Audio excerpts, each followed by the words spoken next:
You get used to the quiet out here. Not the kind that falls over a cemetery at dusk, but something deeper. The kind that sticks to names worn smooth on headstones and records that never quite line up. This one started like any other disinterment. The family wanted to move old Mrs. Margaret Hale closer to the rest of them. Said she dressed better down in the newer section on the south side, where we fixed the drainage years back. Made sense. People don't like leaving their kin in the old ground, not when the soil shifts and the markers need resetting every few seasons. We had the permit.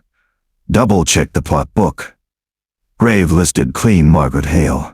Past 1968th, widow of a retired miner. Mother of 4. We cordoned off the site the usual way. Caution tape around the edges. Tools laid out in order: shovels, pry bars, vault jack. Family wasn't there, just the funeral home rep and a county witness. We cut the sod neat. Dug the steady. It was an old double-depth concrete liner. Those hold up pretty good, but the lid can settle if the ground gets soft. And from the clay we were hitting, this one had seen plenty of freeze-thaw cycles. Took us an extra hour to walk around the sides without cracking the top. Finally got the slab exposed, sealed like it should be. But the caulk was uneven, looked like someone had pried it open once before. Not recent. Old, weathered sealant, brittle in places. Nothing about that in the file.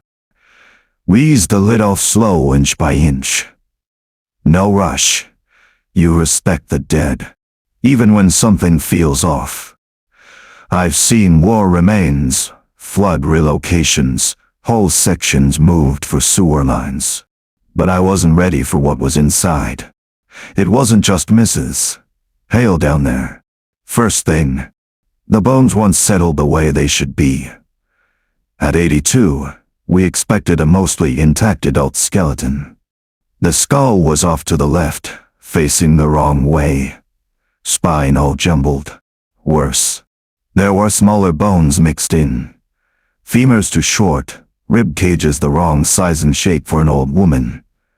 One jaw that looked like it never grew a full set of adult teeth. I stepped back, sized it up, then picked up a collarbone lighter. Thinner, wrong density for her age. Young adult, at most. I turned to the funeral home rep. She looked like she'd had enough. Said quietly, "We need to stop. I'm calling the coroner." We'd arped the vault while we waited. County sent 2 investigators and a forensic tech. They confirmed it. Mixed remains. At least for people. 1 middle-aged man.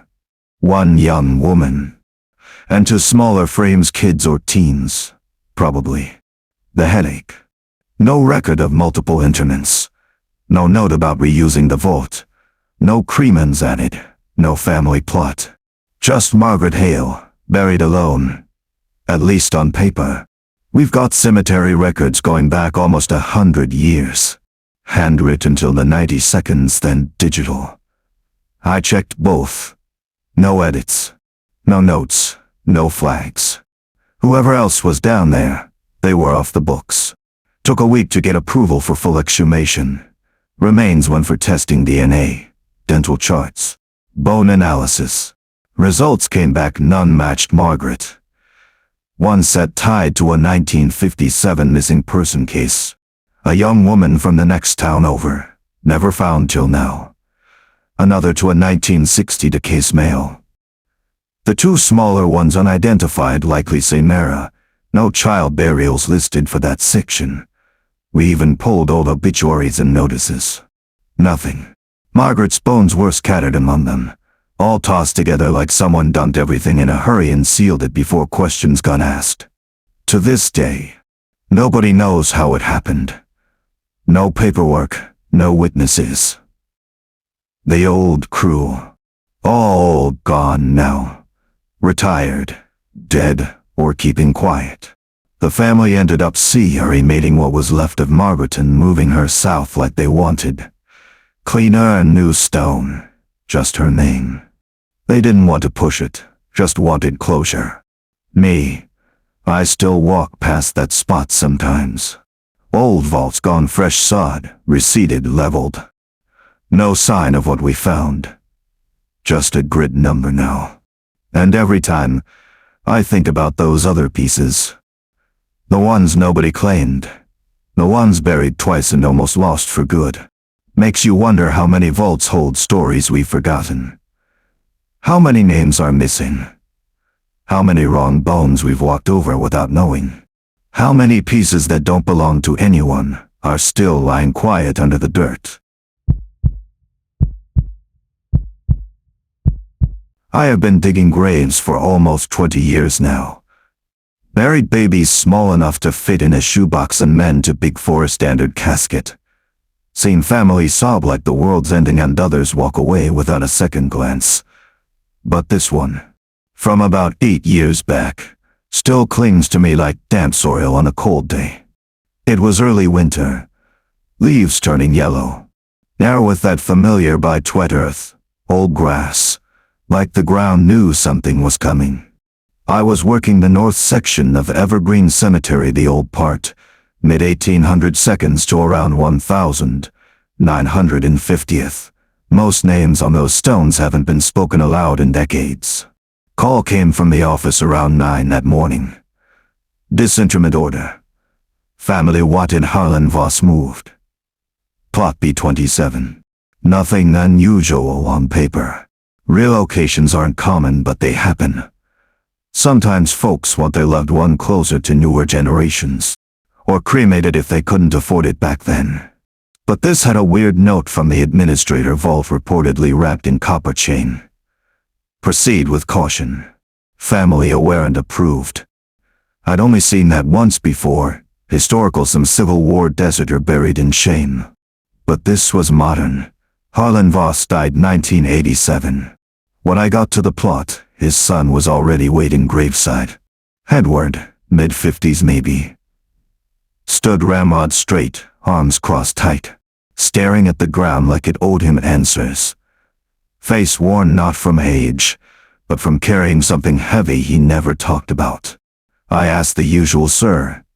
Anything we should know before we start? We were told the vault was unusual. He didn't look up, just said soft. He couldn't be trusted to stay put. No explanation. Just kept staring. Look, I don't spoke easy. Handled half-collapsed vaults. Bones poking through rotted lining. Called coroners when bodies turned to soup in old steel boxes. But this felt different. Not spooky. Deliberate. Like someone meant to keep that man down, and we were about to undo it. Me and Frank, my partner, that day brought in the mini excavator and cleared the topsoil. Took about an hour to expose the vault lid. Headstone was plain gray granite. No epitaph, just Harlan Voss, born 1932, died 1987. Vault was intact. We pried the lid, and that's when we saw it. Not a wooden casket. An old metal one, heavy, blackened with rust but solid. Wrapped tight in thick copper chain. Crisscrossed, padlocked in multiple places. 3 chains across the top, one running the full length. Locks all different makes, different ages. Some looked at it later. Frank muttered under his breath. Jesus, what did this guy do? We radioed the office, confirmed instructions. Family wanted him moved to a mausoleum crypt in a newer cemetery out in the suburbs. Transport crew on standby. But they wouldn't touch it till we got it topside. Edward stayed the whole time. Didn't move. Didn't even blink when we cut the copper with bolt cutters. I asked again, you sure about us opening this? He said, I'm not asking you to open him. I just want him somewhere he can't bother anybody anymore. That stuck with me. Curiosity's dangerous in this job. We're not coroners, not detectives. We dig, move, bury, that's it. But sometimes it gets in your head. So when we finally hoisted the vault, I did what I shouldn't have. I lifted the lid. Let me be clear. This ain't heading supernatural. What I saw was a man. Nothing more. But buried with odd things. 3 silver crosses on his chest. Not 1 or 2, 3, 2 wood. 1 real silver. Mouth stuffed with dried mint leaves. Crisp and brittle. Hands bound tight with salt-soaked rope. Little cloth bag by his head. Strong smell of dried herbs, mint, lavender. And something sharper underneath. His face hard to describe. Not grotesque. Not more decomposed than expected. But the expression was wrong. Jaw clenched, lips curled. Like he died angry and never let go. Embler must have had a fight with that one. I closed the lid, bolted it fresh, signaled transport. Before they wheeled him away, Edward finally spoke again, voice shaking. My father was cruel. Not the hitting or yelling kind, the kind that makes people disappear inside. He broke my mother. I grew up afraid. When he died of cancer, he wouldn't go quiet. On his last breath, he swore he'd come back, said he'd find a way to punish us for leaving him. He looked up at me, eyes full for the first time. Grief, fear, maybe both. We used copper chain because it doesn't rust. Lasts forever. Old ritual my grandmother told us to lock him in. Keep the soul from wandering. We don't really believe in ghosts, but we believed his curse. Didn't know what to say. I'm a grave digger. I work in the silence after words run out. He watched till the van pulled away, then left without another word. We entombed him that afternoon in a sealed concrete crypt. Double iron doors, nameplate bolted on. No service, no flowers. I still pass that crypt sometimes on maintenance runs. Check the locks. Not because I think he'll get out, but because Edward did. Edward believed enough to chain his father with copper. And sometimes belief makes things real. You do this long enough, you learn a few things. One is some folks aren't afraid of death. They're afraid of what lingers. And every now and then, you dig up something that probably should have stayed put. You do this job long enough, you think you've seen every way people say goodbye. Photos tucked in pockets, toys, handwritten letters, even wedding rings never worn. I've seen dolls, toy trains, tiny shoes, but nothing prepared me for what was in little Evelyn Rose's grave. It was a Wednesday afternoon. Dry, overcast, good digging weather. We were hired to disinter a girl buried late 70s. Evelyn Rose, 8 years old. Congenital heart condition took her fast. Family down to one surviving sister now. Wanted her moved north where they'd relocated. Plot in the far back of the old section. Soil soft from roots and erosion. Not ideal, but doable. We gridded it out, checked the vault map, started digging. No issues with the liner. Child-size wooden casket, simple. Surface rust as expected. No water damage, no obvious compromise. Cleared it, wiped the seal. All routine. Then we opened it. Let me be straight, after all these years. You're used to what time does to a body. Especially older caskets. Preservation not what it is today. Bones shift. Fabric rots. Everything settles. But this one was different. First thing I noticed was placement. Skeleton mostly intact, arms crossed. Dress rotted away, shoes still on. But right over where her face should have been was an old broken mirror. Not shattered random. Not chipped edges. Cracked into sharp pieces but arranged neat. Like someone placed it deliberate to cover her face completely. Silver frame, ornate carving, 19th century style. Looked like something from an antique shop. It wasn't off to the side like it had shifted over time. No, centered. Intentional. I looked at the funeral director. He looked back, silent. He flipped through the original inventory's small photo. Cross necklace, white dress, pink shoes, Letter from mother. Not one mention of a mirror. We photographed. Bagged it per protocol. Family wanted notification of anything unusual. So he called the sister, now in her 60s. She swore she'd never seen it. Said Evelyn was terrified of mirrors as a kid, cried looking in them. Thought there was someone else inside. Parents never would have put something like that with her. Forensics checked later. Mirror dated late 1800 seconds, at least 70 years older than the burial. No marks, no serial, no initials. Backbone dry. No organic traces.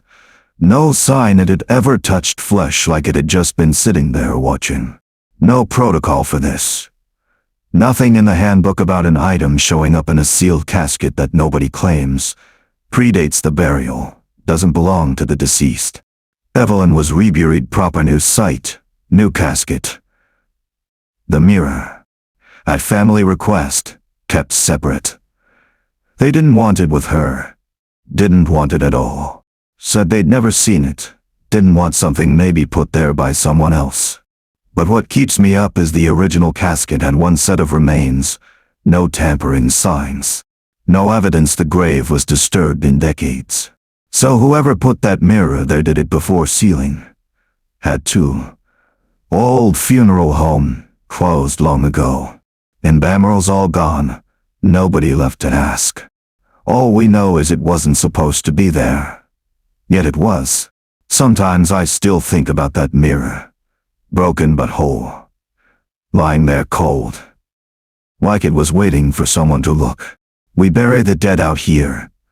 But every once in a while, we dig up a reminder not everything gets buried.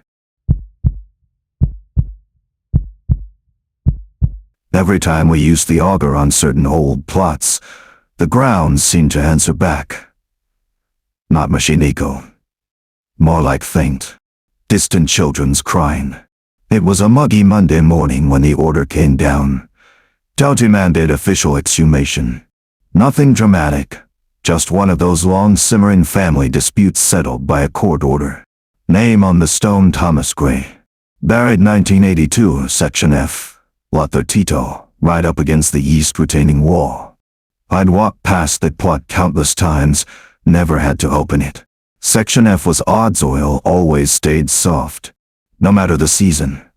Rain turned the slope slick as grease. Never paid it much mind till then. We brought the usual gear. Auger, shovels, plywood for loose dirt. Crew was just me and Mike. In with me since 9. Started at 8, right after dew burned off. Remember the exact time because I checked my watch after the third bite of the auger and something felt wrong. Not scary wrong. The auger didn't vibrate normal. You learn how dirt talks after a while. Sound when you hit clay, rock, old roots. You know compacted fill from disturbed. But when Mike set the bit into the corner of Thomas Gray's plot, the ground gave this hollow low note, like drilling into empty pipe. Then a faint vibration. Not the machine, it stopped a second later. From below, soft children's sobs. No words, just distant whimpering muffled like through thick walls. We paused. Checked the compressor. Nothing wrong. Mike asked if I heard it. I nodded. We ain't the imagining type. Could have been a forming sinkhole. Trapped water in an old line. Still, we shifted angle. Tried again. Same sound. Children's cries. Faint. Coming and going. Multiple voices blending. Mike killed the auger. Said he'd never heard anything like it. Me neither. Job's a job. We switched to hand tools. Picks, shovels. Sometimes you trust your gut and go old school. About 5 feet down. The soil changed, top layer normal, then loose backfill. That's when we hit the first odd thing. Scraps of children's fabric, ride, mixed in the fill. Not the kind that survives 40 years random. Tiny pieces, faded pastels, like baby clothes. We pulled a few. Then some old letters, paper damp but legible, different handwriting, yes. Apologies. Regrets, I'm sorry, baby. Mommy couldn't save you. Stop crying now, go to sleep. I'll be here forever. That kind. Mike looked ready to walk off. I said maybe family left them, though I knew that didn't explain burying them deep in backfill. We kept going. Another 3 feet. The crying came back. Not from the auger just there. Around us. Not loud, but like hearing kids cry through an apartment wall rhythm. Pressure tone. Mike said it felt like being underwater. I didn't argue. I'd worked that soil plenty. Dug hundreds in Section F. But this one, like the ground, didn't want touching. Not angry. Wary. Hit the lid around noon. Metal casket. Blue-gray. Dull chrome handles. Sealed but no vault liner. More rust than expected for its age. Odd thing, a thin film on the surface, moist but not water. Like breath from inside. We radioed the director. Casket reached. Ready for lift. They'd be out within the hour with transport. Left us alone with it. Mike stepped away for a smoke. I stayed, staring at the casket. Listening to wind in the trees, except it wasn't wind. The faint crying returned. Not loud. Not frightening, just steady. Like the earth remembering something it never let go. I crouched. Brushed dirt from the lid edge. That's when I saw the scratches along the seam, small, hand done. Not factory. Words shallow, clawed, into metal. They're always here with me. Didn't tell Mike. Just stood, walked to the pit edge. Waited for the crew. I don't scare easy, but something about that grave. Not just the cries or fabric or letters or scratches. The way the ground seemed to watch. When they hoisted the casket, the crying stopped dead. Gone. Not fading, cut off. Ground went quiet again, but not peaceful. Waiting. We backfilled after the remains left. Moved him to another cemetery, closer to family. I think. Later we learned more. Thomas Gray ran an orphanage in the 52nds. Big fire there. Lots of babies lost. No charges. But he mumbled in his sleep about endless crying. Maybe he carried that guilt down with him. Then the dirt held on to it. 2 weeks later, call came, new burial. Same plot and S. Gray family approved. New stone, new name. Unrelated. Didn't argue. Dug it myself. And you know what? Ground stayed silent the whole time. No cries, no echoes, just dirt as it should be. But I still wonder when I pass that section who wrote those letters.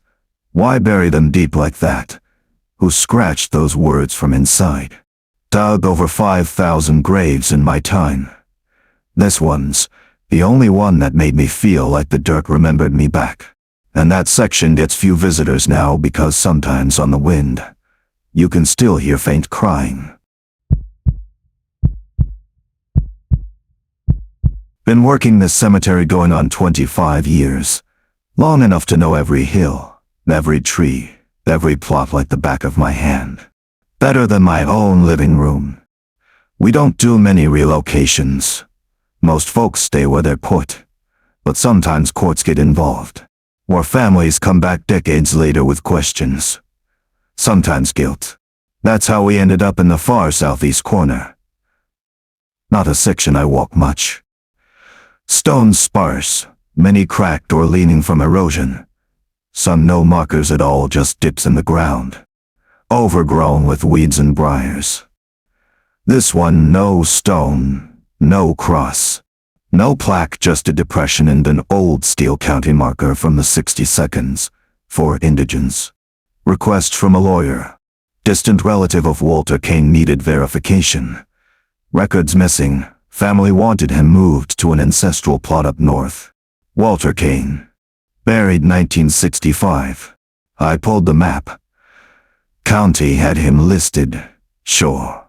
But something off. No matching neighbors. No obit. Just one entry scribbled in the margin of a yellowed ledger. Orders are orders. Had Jimmy and Sarah with me that morning. Started digging at dawn. That part no irrigation. Soiled rye, cracked, full of roots. Took nearly 2 hours to reach 6 feet. Jimmy's shovel hit something metal on wood. Unmistakable. Exposed a pine casket lid. Old, split along edges. No vault sheet burial. Likely county paid. Said it matched the year. Paused before the delicate part opening. What was inside wasn't Walter Kane, at least for records. Remains decomposed, of course. But this one's eyes, teeth, hair. Clearly young woman. No jewelry, no clothing remnants. Just brittle bone and color fabric like a nurse's uniform. Pale blue-gray, thin stripes from the 30 seconds, I guess. Looked at Jimmy. He looked at me. Sarah just stared, mouth open. We backed off, documented everything. Kept digging. Had to by law, to find Walter.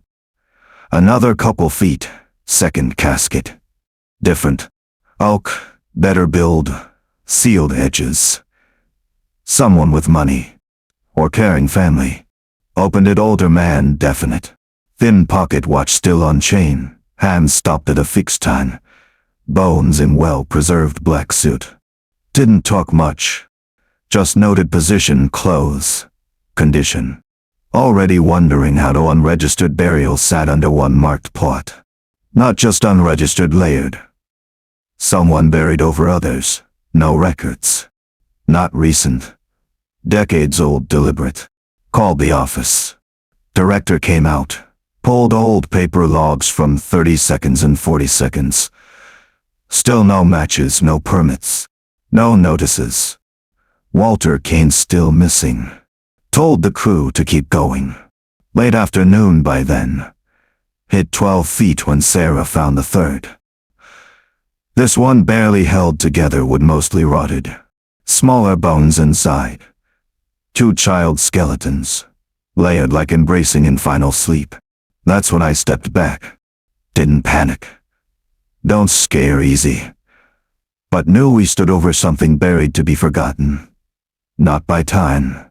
On purpose. Finally hit the 4th layer, a soldier, uniform faded.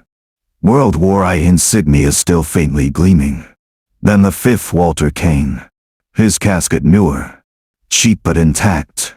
Dated, sealed.